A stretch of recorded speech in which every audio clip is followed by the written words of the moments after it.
Today on Animal Fact Files, we're talking about spiny orb weavers. You can smack that subscribe button to stay up to date on new animal episodes.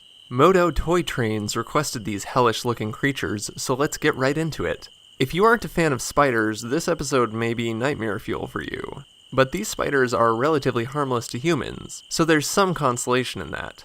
I mean, sure, they might look like they want to stab you with those spikes while you're sleeping, but that probably won't happen. Truth be told, spiny orb weavers aren't even all that big.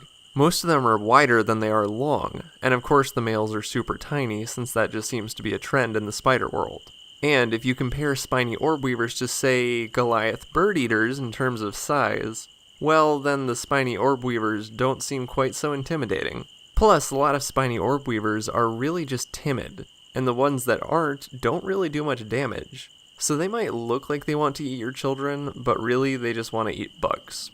True to their name, spiny orb weavers construct orb-shaped webs.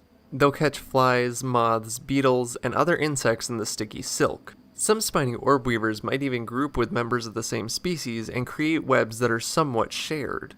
This has both pros and cons. On one hand, the spiders don't have to work as hard at creating their own web, since they can use parts of the webs of their neighbors. But on the other hand, their eggs may also become more vulnerable to parasites. Either in an aggregation or when solitary, egg sacs can fall victims to flies and other spiders. Adult spiny orb weavers may be afforded some protection from predators due to their small size and spiky protrusions, but they are taken by wasps and other spiders as well. Jumping spiders are especially diabolical. In one report, a jumping spider tickled the outer edge of a spiny orb weaver's web to attract the spider into striking distance. It did not end well for the spiny orb weaver. Apparently they can't see very well, which is surprising considering they are some of the most conspicuous spiders walking around.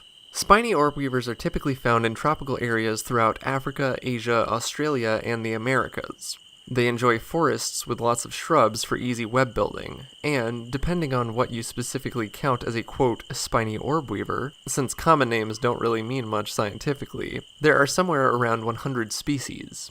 They come in pointy, pokey shapes that hit just about every color in the spectrum. The males don't usually have as largely pronounced spines as the females, which is probably for the best because mating is probably difficult enough with one set of spikes in the web. After mating, the males don't live very long, and the females perish after laying their eggs.